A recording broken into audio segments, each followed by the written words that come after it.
So I'm sure most of you have heard when you were going through a difficult time in your life, someone say to you, God has a plan. And you probably thought to yourself, what exactly is this plan and how does it apply to me? Where do I fit into this whole universe, idea, structure, whatever, and what's happening at the end of it, right? And I've thought about it a lot. So I have some powerful insights that I was hoping to share with you today. And I am going to do just that. So welcome to my channel. My name is Alexis Bravo. I use this platform to share interesting things that I like to talk about, or at least I like to think about, and in hopes that you might find them interesting too, or just give you food for thought.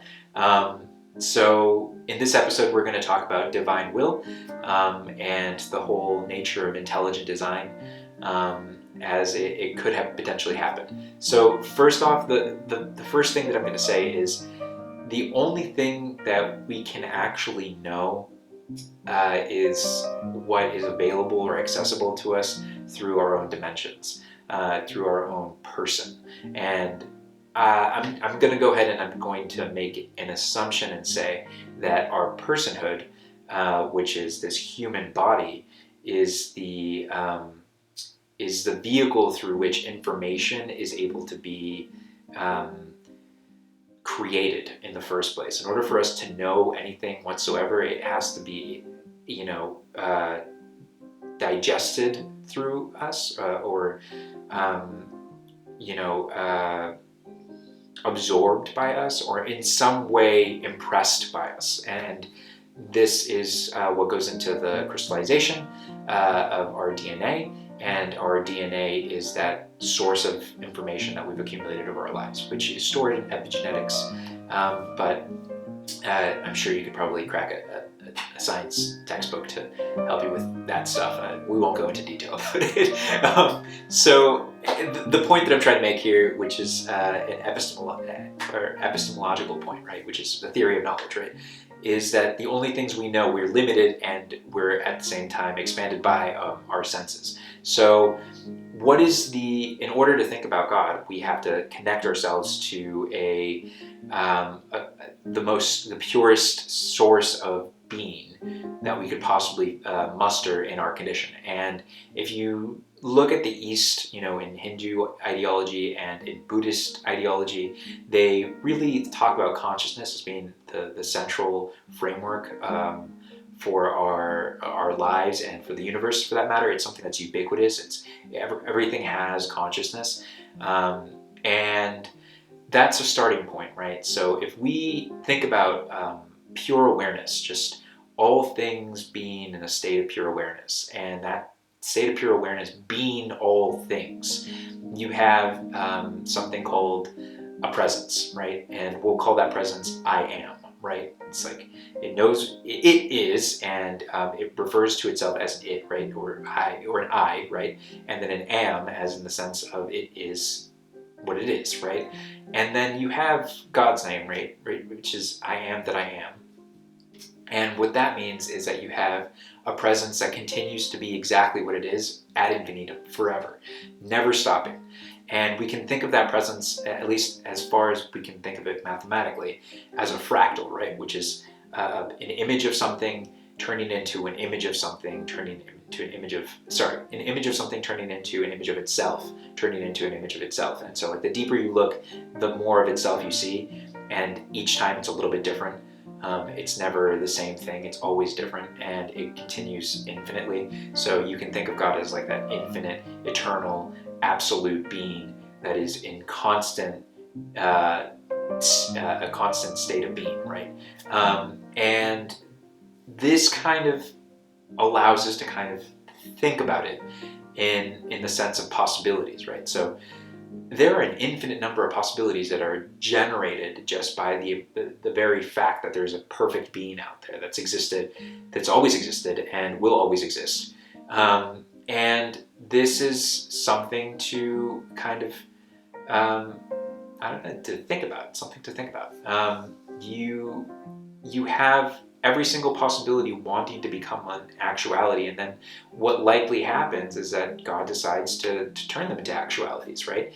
He takes all of the different possibilities that could be and makes them an actuality by having that happen at the same time.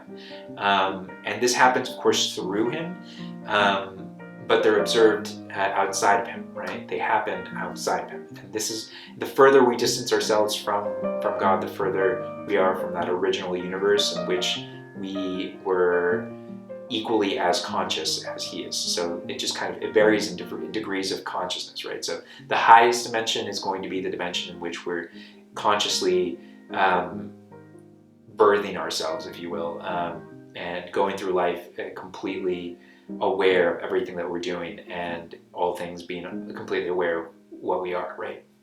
The higher the level of dimension, the more organized, the more peaceful, the more structured, the more perfect things tend to be, because things are more aware of each other. And so that's the idea of, yes, dimensionality, but also of life, right? So you have a single possibility, which is you, becoming in actuality, which means it has to become all possible actualities in the universe. And as it does that, it emerges into being. Like if you just think about us, for example, as human beings, we emerge into being in this world, and this world is really just a projection of all the things that are happening inside of us and have always happened inside of us, that go back, genetically speaking, to the very beginning, to our first ancestor. And we go through our life, and all the events we face in our life are the necessity of all of these things that are happening around us simultaneously needing to express themselves as well. And so all these things which are possibilities happening within us or outside of us are trying to become actualities. And as we go through life, we make the decision of how we choose to entertain those possibilities, or how we choose to become those possibilities. And the possibilities we end up choosing are the ones we end up crystallizing in that last moment when DMT floods our entire DNA, and we are beamed to the highest dimension in which those possibilities have existed as the ultimate stance of truth. And so you have, in that moment, a final account is drawn. It's like the last judgment. It's the judgment day, right? So you go through life, and you go through all these different possibilities, these events happening to you, and at that last moment, you have to make sure that you're able to account for all possibilities still. And if they're not able to be accounted for, you have to pay the difference. So that's why when it comes to like worshiping God or being pious, it's about being as righteous as possible. It's about living in a certain kind of way, taking a certain principle into action that allows you to be there for all things in creation at the same time. And that's what's so powerful about Judgment Day, right? Because you have God there deciding, it's like, okay, well, this is what you did, and this is what you could have done and you didn't do, but you knew you could have done. And these are all the things that happened because you didn't make that choice, right? And then he just, he draws accounts, and you have to pay the bill. So that's at least how it's conceptualized in Muslim ideology. I know Christian ideology is a little bit different in terms of the reckoning, right? The apocalypse, or what's called Revelation, right? So, but those are some Abrahamic ideas of the last day, and yeah, so that's the whole thing. So if you've ever gone through those difficult moments, like trials in life and whatnot, and you might be going through them right now, and you ask to yourself, what is God's plan for me? Well, God's plan for you is to be perfect. He wants you to be in the hereafter, impressed as an actuality, in a state of perfection. He wants you to be perfect. And in order to do that, he wants to make sure that you are able to account for all things forever. So that's why we're going through what we're going through in life. And yeah, that's about it. So I hope you liked it. If you did, like, share, subscribe, and I will see you next time. Good talk to you.